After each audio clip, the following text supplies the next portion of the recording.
Hey guys, welcome to WPF Tutorials. Today we'll be talking about properties that use a collection syntax, also known as complex properties. So what's a collection syntax? Well, to illustrate, we're going to take a look at the gradient that I've created in this view. In WPF, a gradient is a collection of points with colors associated with them that create this nice fading effect across the background. So in order to clearly illustrate the collection I'm referring to, we're going to actually create the gradient in the code behind first.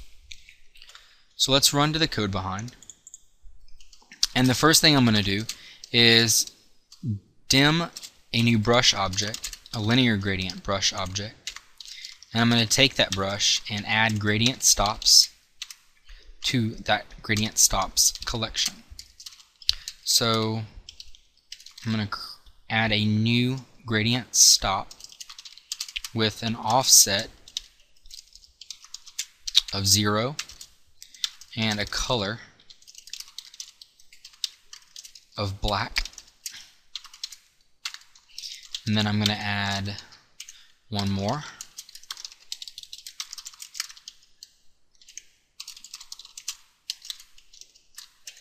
With an offset of, let's say, 0.6.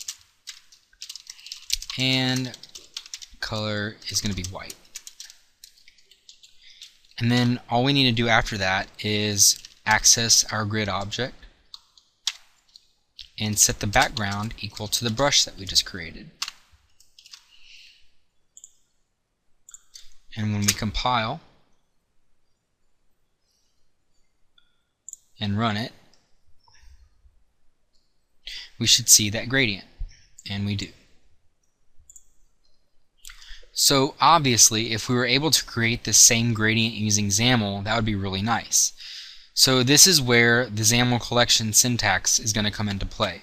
As you'll see here in the uncommented version of my XAML, what we were doing in the code behind, we're basically doing here. Here we're actually specifying a background property element, and inside of that we're specifying the linear gradient brush. And within that, we've created the collection of gradient stops and added each specific gradient stop.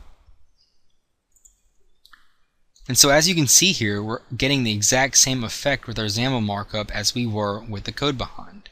The XAML parser behind the scenes is basically taking the XAML and in some roundabout way generating similar code to the code we wrote in the code behind. It's seeing that linear gradient brush tag and saying, okay, let's create a linear gradient brush object. And when it sees the gradient stops collection, it says, okay, let's get a list ready to add each gradient stop to that list. And then it goes through each gradient stop, adding it to the collection. When it's done with that, it simply sets the linear gradient brush object to the background property of the grid. So hopefully in this tutorial you understand the collection syntax in XAML, and that even though it's sometimes referred to as a complex property, that doesn't actually mean it's really anything to be afraid of. And as always, if you like what I'm doing here, please subscribe. That is the only way that I can tell if there's an actual audience for these tutorials. So please let me know by subscribing to my channel. It's easy and completely free. Thanks for watching, and see you tomorrow.